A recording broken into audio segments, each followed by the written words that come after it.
फार आनंद वाटतोय. मागच्या वर्षी पहिल्यांदा भाऊसाहेब रंगारी, श्रीमंत भाऊसाहेब रंगारी मंडळाबद्दल माहिती समजली. मला संपूर्ण संग्रहालय बघायला मिळालं आणि यंदा फीवर FM मुळे पुन्हा एकदा यायला मिळालं. यंदा असं म्हणूया की पढेंगे तो बढेंगे ही आमची थीम होती फीवर FMची. आज तो पुस्तकाचा यज्ञ म्हणजे पुस्तक दानाचा यज्ञ पूर्ण झाला आहे आणि विविध शाळांना आणि संघटनांना ज्यांना गरज होती, ज्यांना लायब्ररी उभी करायची होती, अशा शाळांना आणि संस्थांना आम्ही ती पुस्तकं दिली. त्याचा मनापासून आनंद आणि तोच गणेशोत्सवाचा खरा अर्थ आहे की सांस्कृतिक सामाजिक कामं होत राहावीत आणि महत्त्वाचं म्हणजे चांगल्या माणसांच्या गाठीभेटी होत राहाव्या. खूप आनंद वाटला इथे येऊन मला.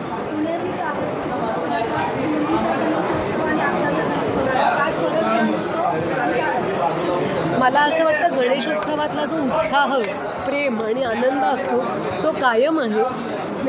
आता फक्त मी मोठी झाली आहे त्यामुळे मिरवणूक बघायला येता येत नाही, पण माझ्या मुलीला घेऊन येण्याची दरवर्षी इच्छा असते. यंदा पुनीत बालन यांनी DJ मुक्त गणेशोत्सवाचा नारा दिलेला आहे. कसं पाहता या त्यांच्या निर्णयाकडे? त्यांनी अगदी अलीकडेच DJ मुक्त दहीहंडी पण करून दाखवली. ती अतिशय मोठ्या प्रमाणात यशस्वी झाली. मला खूप आश्चर्य वाटलं कारण त्याच्या बातम्या आम्ही पाहत होतो, वाचत होतो. मला असं वाटतं पुनीतजींना मी मनापासून शुभेच्छा देईन कारण पुणे शहरासाठी त्यांनी हे जे काम हातात घेतलेलं आहे त्यातून आपणच सगळे वाचणार आहोत. आपल्याला सगळ्यांना आधुनिकतेच्या नावाखाली वेगळ्या सवयी लागायला लागल्या. त्याची झिंग येण्यापेक्षा जरा भानावर येण्याची जाग आली तर फार बरं होईल. मॅडम हिंदी खूप प्रोजेक्ट्स आहेत. मी भाऊसाहेब रंगारी गणपती बाप्पाच्या चरणी विनंती केली की आता ट्रायल सीझन 2 येतो आहे, तो चांगला होऊ दे. त्यात मी काजोलबरोबर आहे.